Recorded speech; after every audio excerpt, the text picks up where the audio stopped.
Assalamualaikum warahmatullahi wabarakatuh. Apa kabar anak-anak? Kulali harap semoga kalian semua tetap berada dalam lindungan Allah Subhanahu wa taala ya. Amin amin ya rabbal alamin.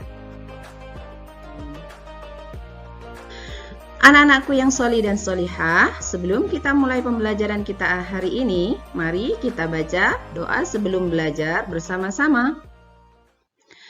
A'udzu billahi minasy syaithanir rajim. Bismillahirrahmanirrahim. Raditu billahi rabba wa bil islami dina wa bi Muhammadin nabiyyan wa rasula.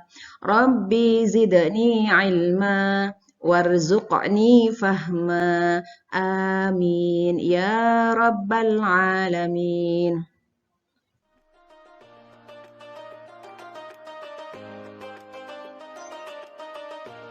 Nah, anak-anak, coba kalian perhatikan gambar ini. Sedang apa ya kakak yang ada dalam gambar tersebut? Ya, benar. Sedang membaca Al-Quran. Tahukah kalian apa itu Al-Quran? Ya, Al-Quran adalah kitab Allah.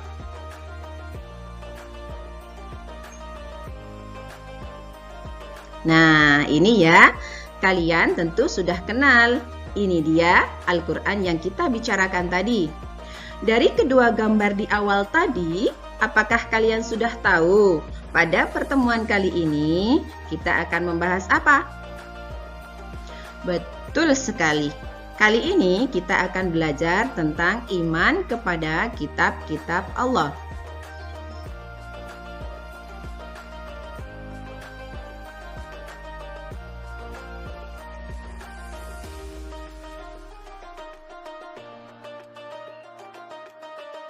Jadi, setelah kita belajar tentang iman kepada kitab-kitab Allah, nanti diharapkan kalian akan bisa yang pertama menjelaskan perintah beriman kepada kitab-kitab Allah. Yang kedua, menjelaskan nama-nama kitab Allah. Dan yang ketiga, mengidentifikasi 4 ajaran terpuji yang terdapat dalam kitab Allah Subhanahu wa taala.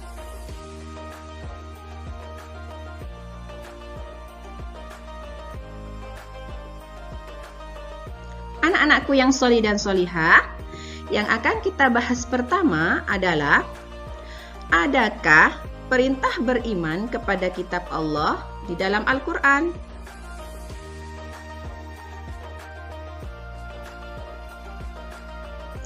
Nah, ternyata perintah beriman kepada kitab Allah terdapat dalam Al-Quran, yaitu dalam Quran Surat An-Nisa ayat 136 yang berbunyi sebagai berikut. A'udzu billahi minasy syaithanir rajim. Bismillahirrahmanirrahim. Ya ayyuhalladzina amanu aminu billahi wa rasulihi wal kitabil ladzi nazzala ala rasulihi wal kitabil ladzi anzala min qabl. Wa man yakfur billahi wa malaikatihi wa kutubihi wa rusulihi wal yaumil akhir faqad dhalla dhalalan ba'ida. Shadaqallahul azim. Artinya, wahai orang-orang yang beriman, tetaplah beriman kepada Allah dan Rasul-Nya, dan kepada kitab-kitab yang Allah turunkan kepada Rasul-Nya, serta kitab yang Allah turunkan sebelumnya. Barang siapa yang kafir kepada Allah, malaikat-malaikatnya, kitab-kitabnya, rasul-rasulnya, dan hari kemudian, maka sesungguhnya orang itu telah sesat sejauh-jauhnya.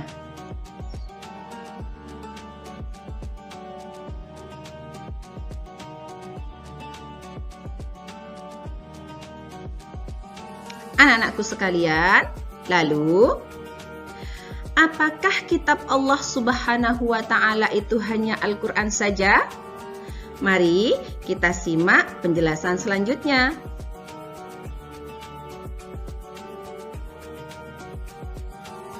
Kitab Allah tidak hanya satu, tetapi ada 4.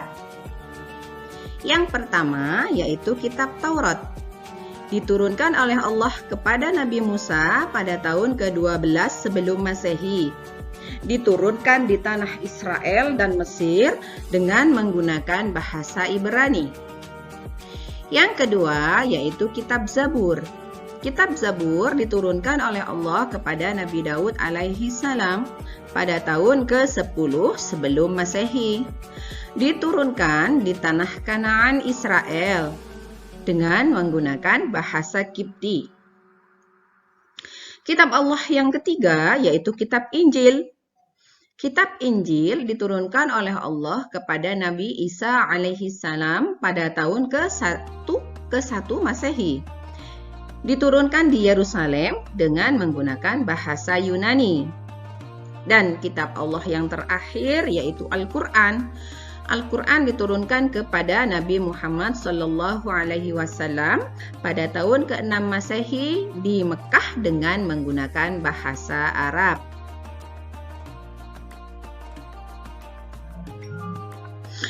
Al-Quran adalah kitab yang diturunkan pada saat Nabi Muhammad SAW sedang menyendiri di Gua Hira di Mekah. Diturunkan melalui perantaraan malaikat Jibril. Diturunkan secara berangsur-angsur selama 22 tahun, 2 bulan, 22 hari. Dengan diturunkannya Al-Quran berarti menandai awal diangkatnya Nabi Muhammad sebagai Rasul Allah. Al-Quran terdiri dari 30 juz, 114 surat, dan 6.236 ayat. Al-Quran berfungsi sebagai penyempurna dari kitab-kitab Allah yang sebelumnya. Al-Quran juga sebagai rahmatan lil alamin atau diturunkan bagi seluruh umat manusia dan rahmat bagi semesta alam.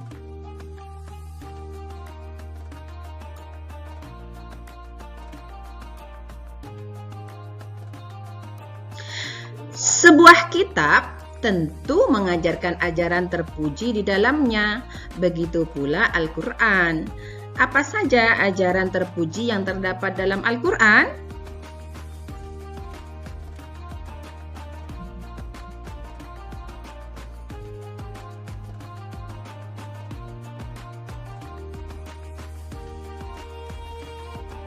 Yang pertama adalah ajaran terpuji kepada Sang Pencipta. Contohnya yaitu adanya perintah agar kita melaksanakan sholat dan berdoa kepada Allah Subhanahu wa Ta'ala agar kita senantiasa dekat kepada Allah dan senantiasa mendapat perlindungan dari Allah Subhanahu wa Ta'ala.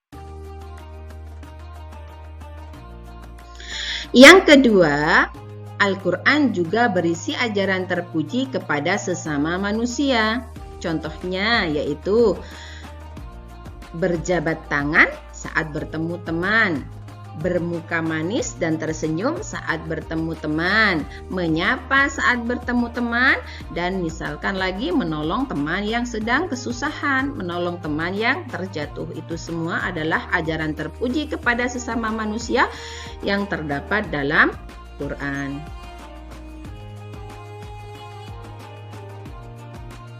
Yang ketiga, Al-Quran berisi juga tentang ajaran terpuji kepada hewan dan tumbuhan serta lingkungan yang berada di sekitar kita. Contoh perilaku terpuji kepada hewan misalnya dengan rutin dan rajin memberikan makanan kepada hewan peliharaan kita.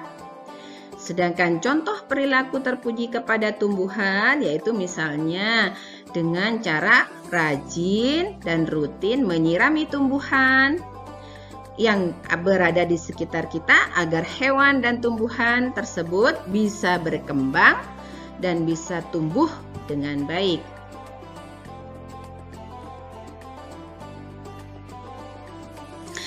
Dan yang terakhir, Al-Quran juga berisi ajaran terpuji kepada diri sendiri. Kita diperintahkan untuk berbuat baik selain kepada Allah, kepada sesama, kepada lingkungan sekitar, juga kepada diri sendiri. Contohnya, perilaku terpuji yang diperintahkan oleh Allah untuk diri sendiri, misalnya kita bisa memotong kuku kita seminggu sekali agar diri kita, badan kita menjadi bersih dan tidak mudah terkena penyakit. Misalnya lagi berhias sebelum berangkat sekolah agar diri kita tampak rapi dan menyenangkan ketika bertemu dengan teman ataupun bapak ibu guru.